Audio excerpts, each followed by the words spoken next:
Good morning, Indira. How are you? Hi, Anil. Good to be with you again. Good to be with you too.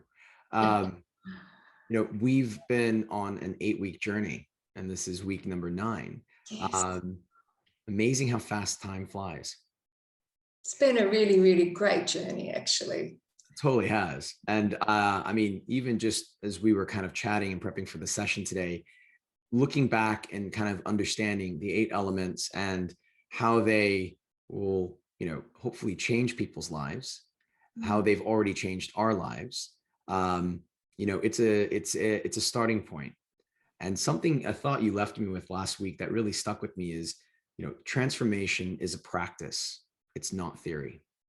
And I think our goal for today is really to help people understand and unlock the 8 elements, kind of bring it all together and help people understand kind of, not necessarily actually a little bit of the why of each and kind of how you've pulled it together and how you seeing it being applied to just, yeah, make a better world for ourselves within and outside of us.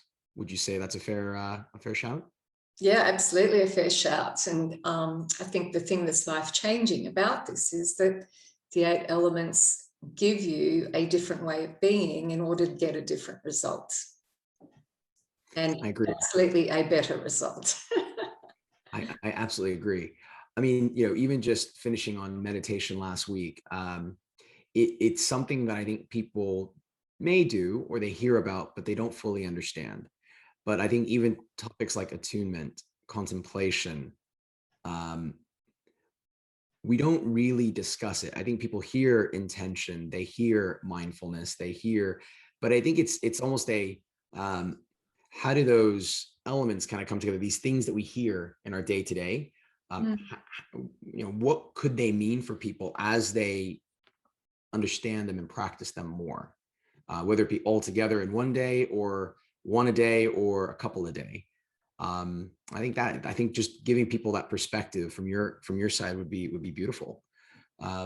Maybe you can Great. take it from there.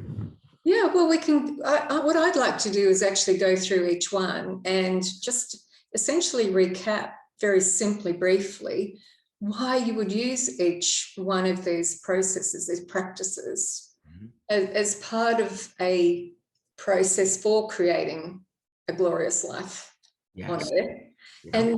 And the simple thing about them is you can look at each one and say, oh yeah, I know about that, or I journal, or I know about mindfulness. What's underlying this is, but do you really know the true power of each of those? And especially when you bring them together. So meditation is the 8th element, and I made it the 8th for a reason, because people may find they need to work through the other practices in order to really be ready to learn to meditate and go into meditation. All of these practices will take us there. Mhm. But meditation is like the beginning and the end, because meditation is really where you start when you're dropping into source to even know what you want to visualize or what you're being shown is more possible for you. So I'd like today to talk about what is essentially the 9th element as well, which is grace, and how we're supported through these practices. And that brings in more of the spiritual, mystical side of these practices. But for each practice in itself is a tool, and it's a very strategic and practical tool that you can choose to use depending on the situation for yourself, and just get to know them to say, I need to really be mindful right now. Where is my mind? Or I have to sit down and have a very deep reflect on this and ask myself some deep questions around this. I need to contemplate. But we've got tools to not just be skimming over the surface of our lives all the time. So shall we go through them? Let's do it. Let's do that. Before we do, there was Yeah. something that you mentioned to me about, I mean, in terms of the essence, Mm. about how this can empower, not empower, actually. This is, I think, maybe a difference. How would you see power when it comes to, or empower when it comes to 8 elements? Because I think there might be a slight difference that folks may not know. Okay, great question. So 8 elements is about personal power. We talked a lot about self-reliance, self-trust, Mhm. being able to be self-referring and self-directing. So for me, the great benefit of doing these practices is it builds my personal power. I empower myself through these practices because the power that runs through me can actually get to speak and move and motivate me and also inform me.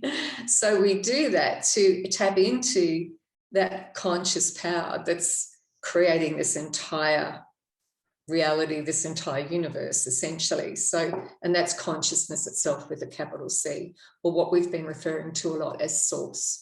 But that source is all powerful, and we are that source. So when I talk about personal power, it's on a number of levels. We're going really deep here because we can tap into and draw on that power simply by, and I know you've tapped into that through your meditation and the experiences that you've been talking about, and I have felt it too. I literally feel myself filling up with energy.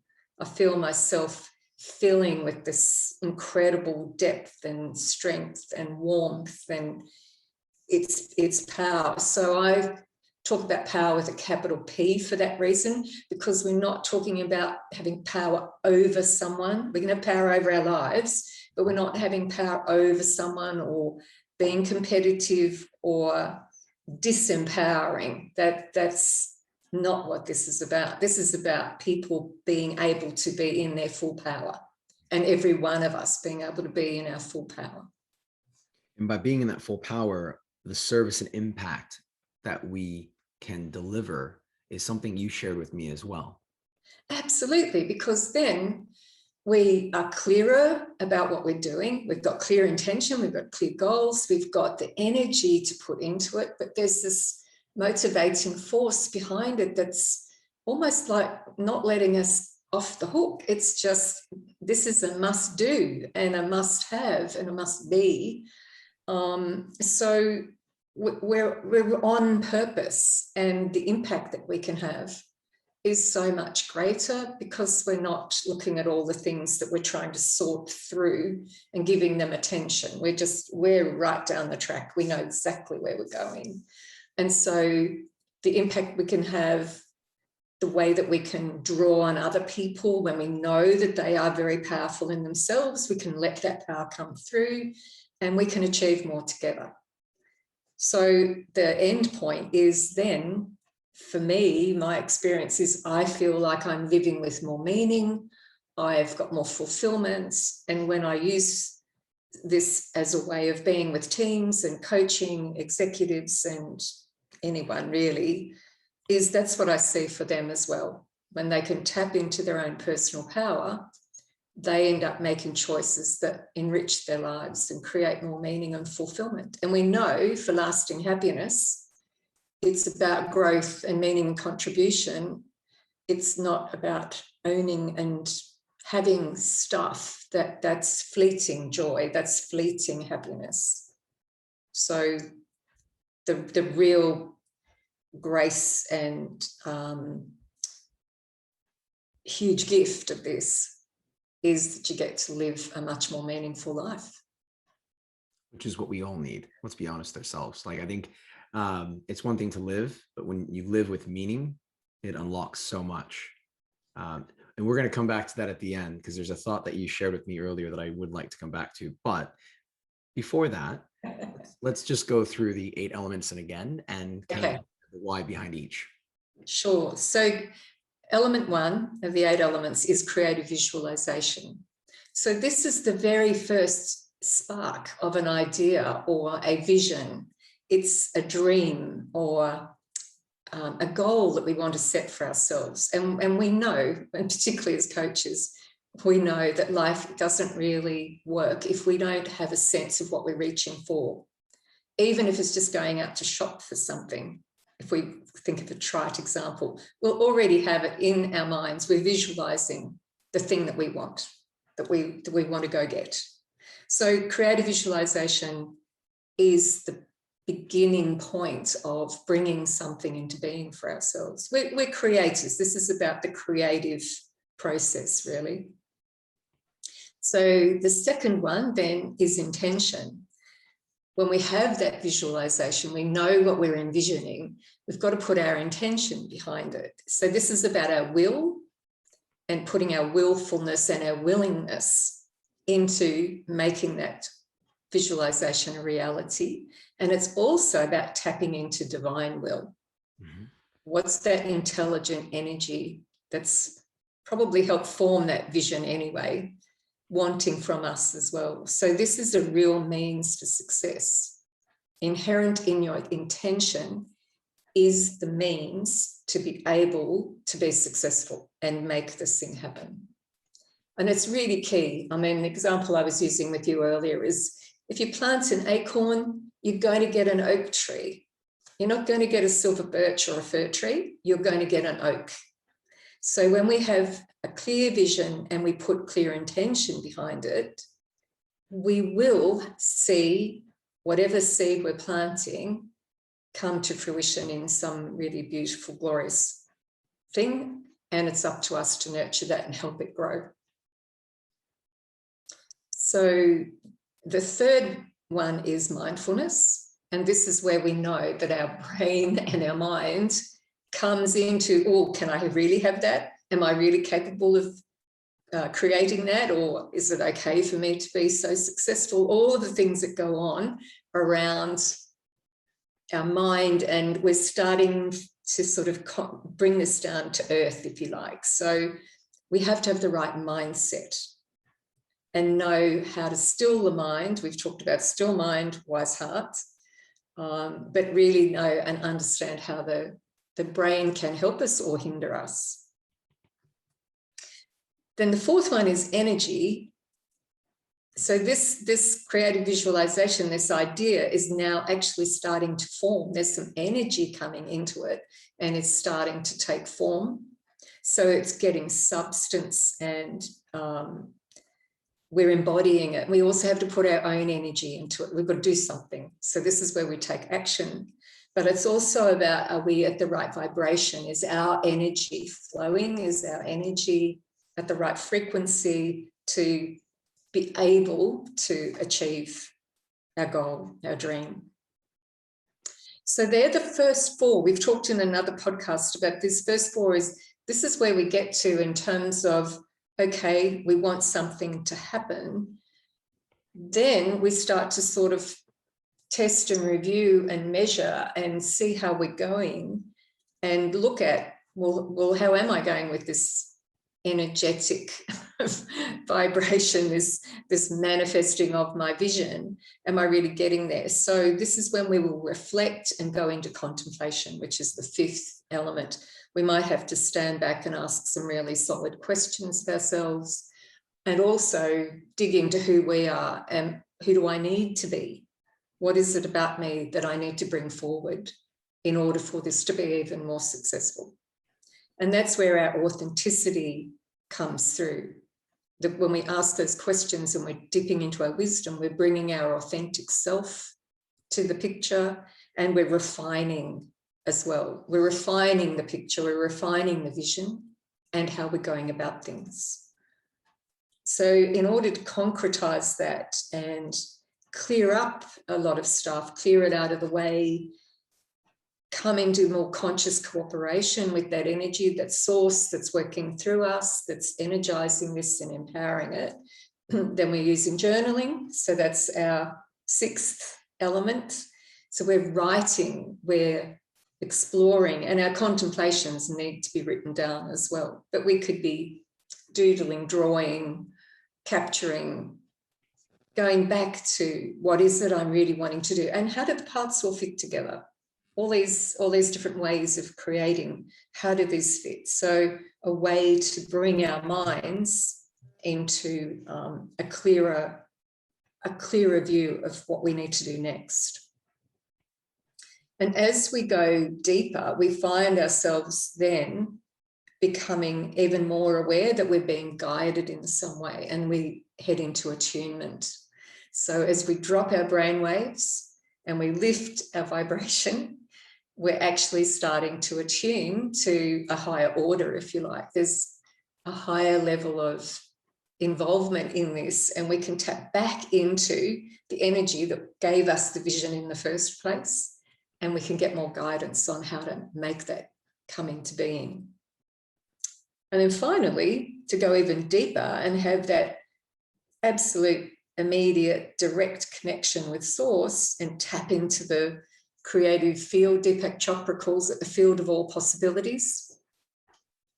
And we have that connection with our knowledge and wisdom. That's through meditation. And in many ways, that gives us the fresh start. We've cleared the decks. We go back to source. We've got fresh energy. We can find balance and harmony again within ourselves. But we've tapped back into divine intention, and then we're becoming a true medium for that energy and work in conscious cooperation with it. So I know that takes it to the depths, but that's also where we find that we have the two wings of the bird, which is grace that comes through that process, the good luck, the good fortune, the gifts, the synchronicities, all those wonderful things that we find happening because we tapped in to that higher guidance and intention. And it's through our effort in putting ourselves there that we do it. So if we don't take the step, grace can't flow. We have to make effort. And so the practices are our willingness to say, I will be part of this process. I will be part of this, and I'll put myself here. I'll make the effort. And then we find that we're being supported in all sorts of incredible ways. And the means does come.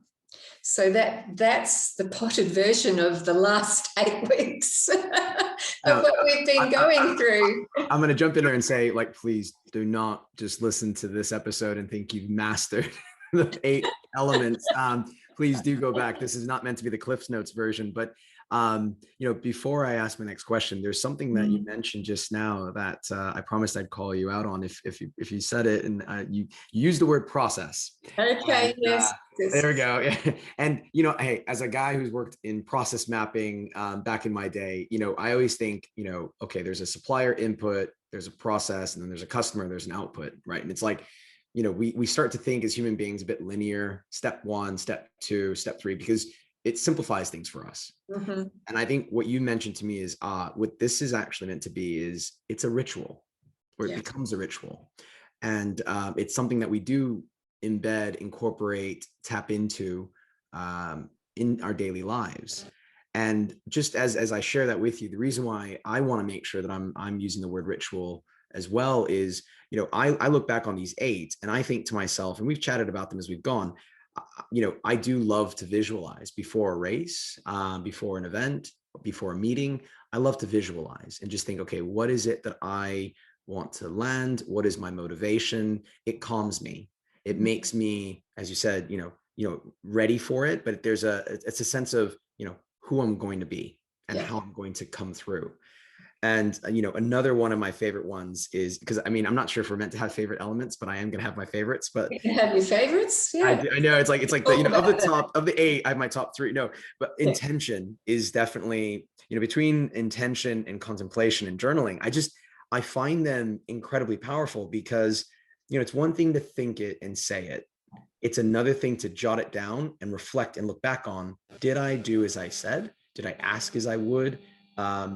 Or not? And I think having something to measure, it almost gives you reassurance that, yes, I'm on the right track. And, we talked about this last week, when you're faced with a difficulty, a challenge, or an opportunity, you're going to handle it today as you are, not as you once were. And I think, journaling gives you that opportunity to go, wow, I can't believe I wrote that. And I've come so far beyond past that. And then, meditation is something that, I've found as a beautiful practice. And even just being in the present and reminding myself, I'm a gracious soul, I'm a kind soul, I'm an honorable soul, and just reminding myself that, where are my feet? Up there here. Where do I need to be? Right here. Keep the meditation going, brush those thoughts away as they come through. And, I've just found each of these incredibly powerful. And recently I even mentioned attunement to my sister, because I think attunement is one that I think kind of gets forgotten, because I think it's not something we talk about tuning into a radio. Not many of us tune into radios these days and find that perfect frequency and station, but it's something that we need to do because, our brains still, operate at a certain frequency, and we need to kind of, get ourselves lined up. But I'm going to pause there. And that's at least my synopsis of my favorites, even though they're all my favorites, the few that really jump out at me, and how I've been able to approach meetings, conversations, personal questions, challenges, opportunities, just, whether I've known these before, but I do know them now. And even before I started this conversation with you, Indira, I actually sent one of the casts to a colleague I've spoken to, that's going through a bit of a dilemma. And I'm like, hey, just take a look at this. Hopefully this is a resource can help. And I think that's just where, I think I'd love for us to continue to share these elements as resources that can become rituals as we learn to unlock and understand them. Absolutely. So beautifully said. And which one was it you sent? Was it contemplation, did you say you sent? I did. Yes, I did. It was contemplation. Yeah. So do you want to say a little bit about why you chose that without giving away their own confidentiality? No. I mean, I think, but it's interesting. We're all faced with difficult questions and dilemmas, and, whether it be options, whether it be uncertainty, whether it be fear. And I think it's almost just kind of just pausing for a moment, breathing, as we say, and almost kind of really asking ourselves. And I used to use the 5 by why. Ask yourself why 5 times, and hopefully you'll get to the root of what's actually they're holding you back, or what is it that you're trying to achieve.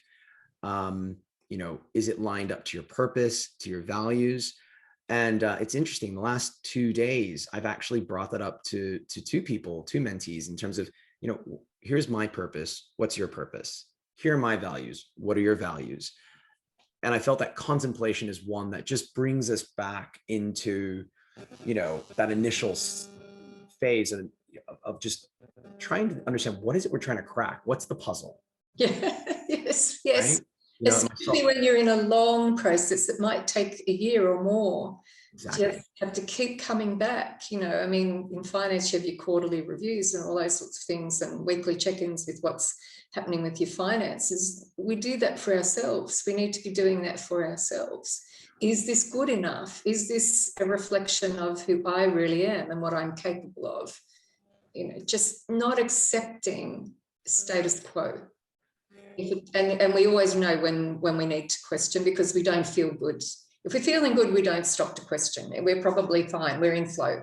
But if we start to sort of go, this isn't really quite it anymore, great to have these elements to fall back on. So one of the things I wanted to clarify around ritual and process is that the way I structured the 8 elements, and the reason I put them in the order that they're in, is because it follows what I understand to be the creative process, how we actually get something into physical form, in essence, bring it into our lives.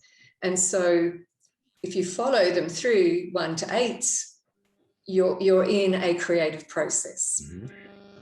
But in terms of your rituals and having your favorites, and meditation is one of my great favorites, I journal almost every day.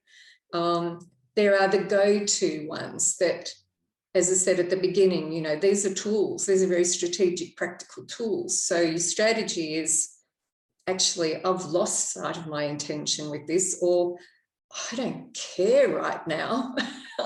I'm avoiding this. So I need to go back to, what was my intention? Why was I doing this in the first place? What do I truly want to get from this? And what do I give from this?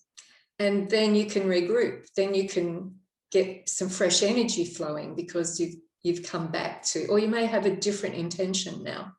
It might be, I've already met that. I need to change it. Or I need a deeper intention for this. So, and this is where you can flow in and out, and it all just becomes part of, how do you want to live? And what are the things, even if it's just one of the 8 elements, what's that one thing that you can incorporate into your life that is now going to help you lower your brain waves, lift your frequency, give you a different perspective to work from, and therefore set yourself up for a greater impact or greater alignment with what it is that you really want for yourself. And that's, yeah. No, please go ahead. Well, I was just going to say, and then you've got things like your values. We've talked a lot about values alignment, but you're coming back to living in contentment with yourself. You're, that you're happy with yourself. No, and it's just incredibly powerful. I mean, that's why I'm like, I want to, leap out of here. I think, but it's what, something that, and I alluded to it earlier that I wanted to mention that you made me think about is, right. We always say, and I've said this in my past, I want to be the best version of myself. Mm-hmm. Right? Today I'm 1.0, tomorrow I'll be 2.0, next I'll be 3.0, because we're constantly evolving. We're our own little software program that's just finding ways to find those bugs and flaws and strengths. And we try to, course correct as we go. And, I think then there's this evolution of, if I want to bring the best of me and have it come forward, I then need to understand and know how I can be my best self. And that was something you helped me unlock before we started this conversation, because I say, I use my mantra now is kind of know you to be you. Mm-hmm. Well, you have to know you to be you. And as you called out, be. So, how do you be daily? How do you be present daily? How do you be your best self daily? Well, you need these elements as tools to almost learn and understand yourself inside in order to bring that best forward. And like on a given day, you will, if you know this and you're practicing this, you'll likely bring the best of you forward and create amazing things, whether it's for you or whether it's for others. And I think that's just something to remember is this is all about really this self-mastery, this transformation is about you. Because if you transform and become, and bring forward your best version daily, you're going to create beauty around you for yourself and others daily. And that's what we want, because there's a lot of crap out there, and we need, this is absolutely, chosen by other people, right? That's what they've helped manifest. So doesn't suit us, might suit them. But you're absolutely spot on with this, and it is about us. I was actually on a call this week with someone who had gone through quite a lot with his business, had quite a few failures, was very much focused on the triple bottom line of profit and people and purpose. But he said that what he realized was, until he went into the personal transformation parts and actually said, you know what, it's actually about me. I need to make it a fourth bottom line, and that is the person. So the personal transformation that needs to be there in order for those other things to be happening at a way better level anyway. And it was music to my ears, because this is why I'm always on about self-leadership. In the end, it doesn't matter what you're doing out in the world. In that moment, you can stop and say, is what's going to come out of my mouth right now really me at my best? And that's where mindfulness comes in. What's in my mind right now that I'm about to say something that actually might not be me at my best? And because you're doing those practices, you've got witness there, right? We've got the seer, that we've got that very objective one that wants the best for all.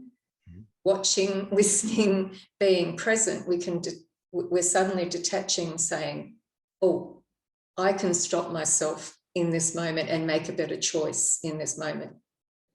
So that's where we get to be more aware, more better leaders, better in how we are in relationship, because a part of us is automatically doing that and doing check-ins, catching us if we're about to take a step that might go down a track we do not want to end up in. So this is the power, that is the personal power that comes through. And, in the work that I do, a conversation this week was with a woman saying we need our leaders to be better at being aware of what they're about to say and how they're about to behave. They need these practices. I agree. If I had the rights to the song, this is when I'd play, I've got the power, power, but Yeah, yeah, yeah. please do not critique my voice, my singing. But but it is, I wholeheartedly agree with you. It's about unlocking that personal power within, self-trust, self-reliance, self-acceptance, self-awareness. Because I think what's interesting is we as human beings, especially in the last year plus with COVID and what's been going on, I think people have become more aware. They have less distractions. They've got less opportunities to avoid what's conflicting within, outside of them. And I think that, it's, people are asking, hey, when things return back to quote unquote normal, how will I know that I will, or I can be better or different, or again, the best version of myself coming out of this, coming out stronger. And I do really feel and believe that, even one element practiced, daily, can be meaningful. And I think, I always use the expression with you, the white belt versus black belt. You're a triple black belt, but you're still learning, you're still growing. Same thing for me here. It's how do we break it down for folks so they understand it, and then how they can find meaning within it, how it can mean something to them. And then that way they're more likely to take it forward because it holds value. It holds something special for them, something that relates to them. So absolutely. And we get to know our own value. yeah. We actually really truly get to know and have a higher regard for ourselves. This is not about us being broken. Yeah. This is simply that we've forgotten, and we're also conditioned into believing that there are other things, if we buy them, that will give us power.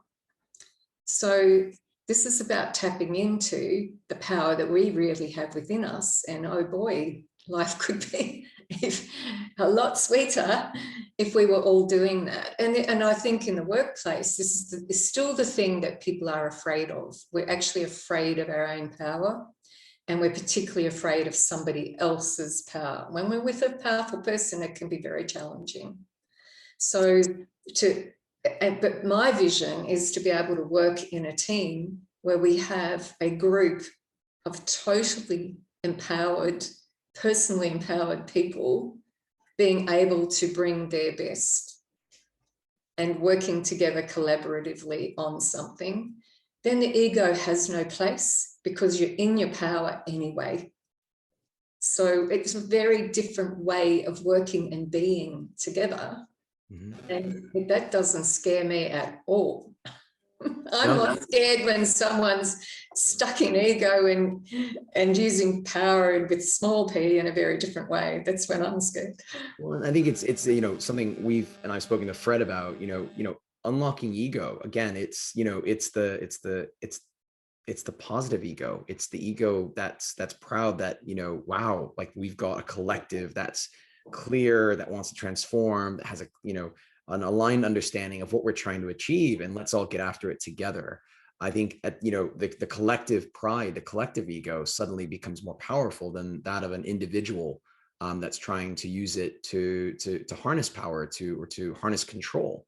Absolutely. Absolutely. And that again, that's I think where we have to celebrate and talk about pride with a small p and a capital P as well. We can be proud of ourselves, but if we're doing things in a prideful way, again, it's about ego. We know when we're doing that, we know when we're inflating ourselves, and then you're getting into an imbalance of that's not equality consciousness at all.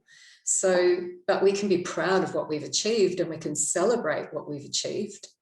There's no reason to not do that, and be really grateful to those who've been part of the picture, and grateful that this incredible energy that's working through us I'm always shocked. I'm always so incredibly overwhelmed when I see some great thing happen and think, I don't really know how that happens. I know I was part of it and I'm pleased about that. But in terms of, the magic of that coming through, always sends me for a six. I usually end up in tears and things with things like that. It's because it is, I am grateful. And that's not an egoic humility. That's a genuine, inspired appreciation for the cosmos. No, I believe it. So, Indira, I'm gonna wrap us up with this right Yes, now. yes. I just want to say thank you for sharing the 8 elements. I know that your book is in the works, and hopefully this gives you the platform. It gives folks an understanding of why, there's so many teachings out there today in terms of practices, rituals, things that you should do, things that you should be mindful of, things that you should and that's great. I think it's just finding a medium, finding content, finding someone like yourself that people can relate to, and they when you speak, it resonates. And so I just want to say thank you for sharing the 8 elements with us. I look forward to reading the book, because there's more to this. It doesn't just stop here, and we're going to have future conversations on it as well. Yes. And I think people need to reach out to you. I think there's so much more that we can do that can go beyond just what we've discussed. So please feel free. Indira's contact details will be on the site and the post. But I just want to say thank you from the bottom of my heart. Oh, thank you. And I mean, we've had such fun together and explored so much. I've watched us both grow through this process as well. It's been phenomenal for me as well to tap back in. Just talking about it takes us into a different space.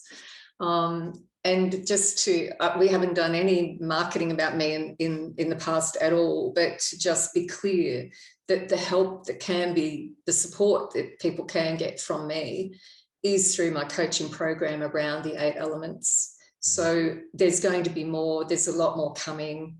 This has been part of the first introductions to what is the 8 elements and where we can apply it in the workplace and in our private lives as well. So more than happy to talk about how that could happen for anyone that's wanting to really get into the 8 elements, learn them, know how to use them, make them part of their lives, because they're there because it worked for me. No. And I'm still using them, as you say. This is a daily, ongoing thing. Our souls keep evolving. This is about putting shining up another lovely facet on the gem that's our soul. So thank you, Anil, because you've been amazing, and we've got more. We feel like it sounds like we're finishing. There's going to be nothing more. No. It's more just it's the first time we've done a weekly series together, and it's the first time we've brought the 8 elements to life this way. So indeed, there's more to this, and I strongly encourage folks that are listening to or watching to reach out, ask questions, challenge. If you feel that something we've mentioned is actually not have a conversation. Have a conversation with us. Exactly. And again, it's all about those 4 words: still mind, wise heart. So thank you again. Totally. Thank you. Use these practices to bring the best of you forward. Know you to be you. Indira? Absolutely. Thank you. Thank you, and thanks all. Until next time. Until next time. Until next time. Bye. Bye. Bye.